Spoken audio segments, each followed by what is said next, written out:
What's up, guys? So I missed a handful of things. I'm just adding this in to the video after I read a bunch of your comments and things like that.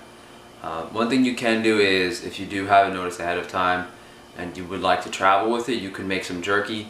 I don't really recommend doing this, but you know, you're carrying extra weight around. You don't know if they're going to confiscate it at the airport, things like that. Canned food is definitely an option in regards to the mercury concern. Selenium negates mercury, and unless you're eating like canned pilot whale, there's nothing to worry about in regards to mercury. In regards to nutrition content of canned foods, that's where it becomes debatable. Whereas, you know, whole fish can go from being a nutritionally complete food to one that's not nearly as good because it's been heated extensively.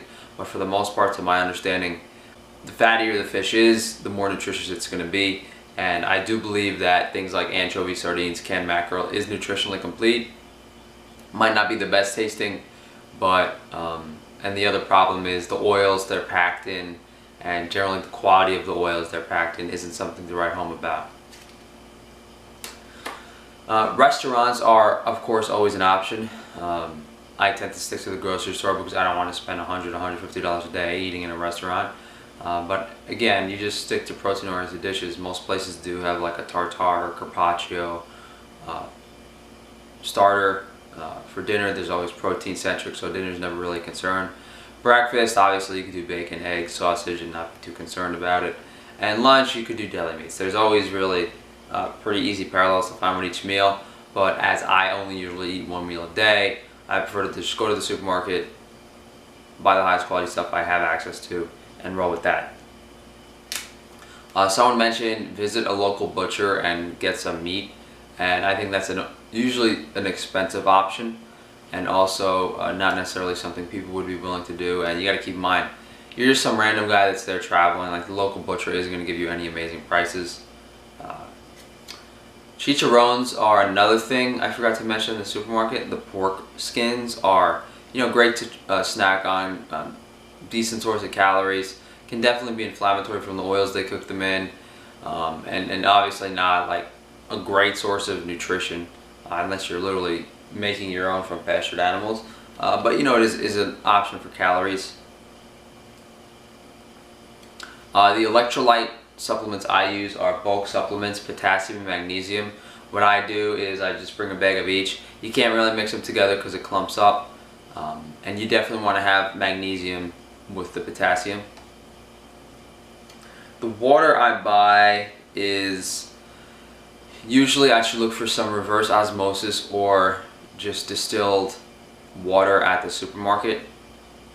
I don't like buying. I used to buy Pellegrino because I like the sparkling Italian water, but it gave me stomach problems from the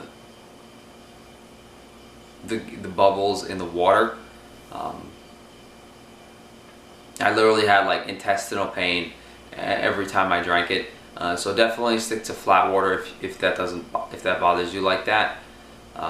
If they have like Italian mineral water that's flat, I usually buy that. But I bought something, it had a number on it. It was like this, I think it was like Essence 66 8.0 pH electrolyte water. It tasted pretty good, and definitely kept me hydrated the way I could tell I was drinking it, especially with all the salt I was consuming in those cured foods. And I'm sure there's a lot of other foods I didn't mention, and a lot of things that maybe I could have mentioned in this video, but to me, I think I've covered the major important points. And you know, I don't want to dive into you know, should you salt your food when you're traveling? I mean, I did. You know, should you start buying condiments or seasonings, spices, blah blah blah. I think what a lot of questions can be answered with is, if it's something you don't normally do with your food, I wouldn't risk it while traveling. Same thing being like, you don't want to start eating all types of different canned foods if you've never eaten them before. I think it's safer to go with smoked foods or cured foods than that, and then transition into those slowly. Last thing, I don't think I mentioned anything about biotin and egg whites in my last video, or anything about nitrates in the cured foods. So the reason I don't like eating the egg whites is just from a personal perspective and taste. I have read various research that biotin isn't really that negatively impactful. There's something else in eggs, and I've also read things about how the eggs being pastured makes a big difference in people who have problem with the biotin and egg whites. Me, I just avoid it altogether, so it's a non-concern.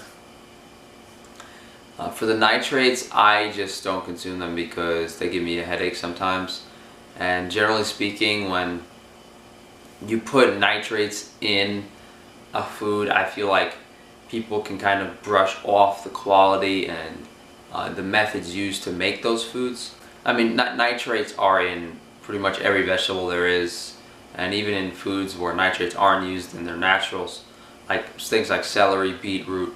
You know, if you're going to eat sausage or certain meats that are not whole cuts, nitrates are 100% necessary because it's very, very difficult to, and botulism is very, very dangerous. But particular foods like prosciutto, brajol, dry-aged steaks, you know, meats that aren't being rolled up or like ground up generally aren't a concern for botulism.